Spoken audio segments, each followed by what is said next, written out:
Jadi baiklah, di sini saya akan menjelaskan tentang pengertian email dan manfaatnya, fungsi, cara kerja, dan jenis-jenis email. Yang pertama, kita bahas tentang pengertian email secara umum.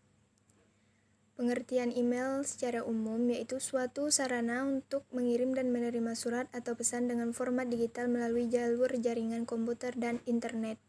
Pesan digital atau surat elektronik tersebut dapat dibuat dan dikirim ke alamat email lainnya dengan menggunakan komputer atau laptop dan gadget lainnya seperti smartphone dan tablet yang terhubung dengan internet.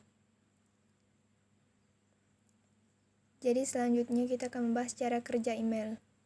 Sebenarnya cara kerja email ini cukup sederhana. Sama seperti ketika kita menulis surat kepada orang lain, bedanya dengan email kita bisa mengirim pesan lebih cepat dan dapat disertai dengan file tertentu yang ingin kita kirim.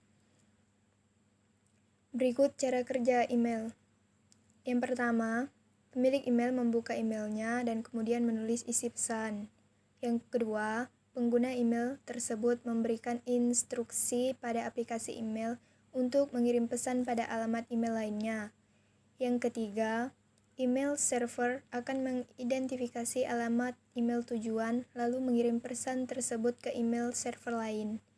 Yang keempat, ketika pesan email terkirim ke alamat email penerima, maka isi pesan tersebut tersimpan di email server hingga si penerima membukanya.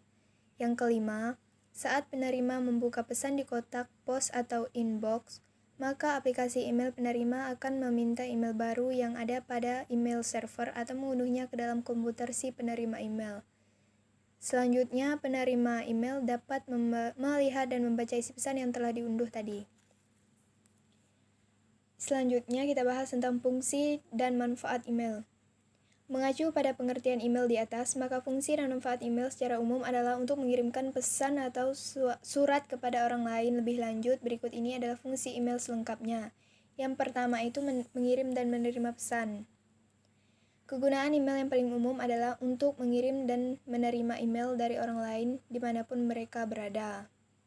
Yang kedua itu mengirim dan menerima file.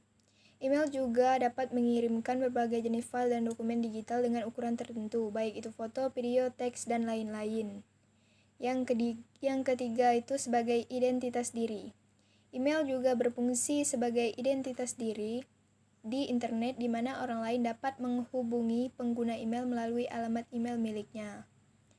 Yang keempat, email untuk mendaftar di berbagai situs.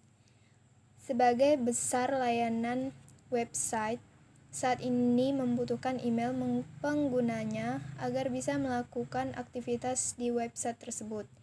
Mulai dari situs media sosial, situs e-commerce, game online, situs forum, dan berbagai layanan lainnya yang mengharuskan pengguna mendaftarkan email.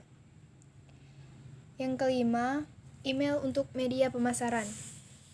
Pemasaran online saat ini banyak dilakukan dengan memanfaatkan email, dan sebagian besar pebisnis online melakukan pemasaran melalui email untuk meningkatkan penjualan. Selanjutnya kita bahas tentang jenis-jenis email. Yang pertama itu POP-mail. Pengertian POP-mail, Post Office Protocol, adalah jenis email yang didapat oleh pengguna dari ISP. Yang kedua, webmail. Pengertian webmail adalah email yang berbasis website. Dengan kata lain, pengguna email hanya bisa membuka email miliknya, maka ia harus membuka halaman situs penyedia layanan email tersebut. Yang ketiga, forward mail. Pengertian forward mail adalah jenis layanan email yang memforward atau meneruskan email yang diterima pengguna ke alamat email lain. Biasanya, forward mail hanya digunakan oleh mereka yang sering berganti alamat email.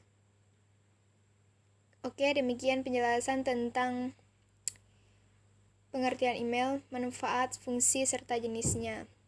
Sekian dari saya, terima kasih.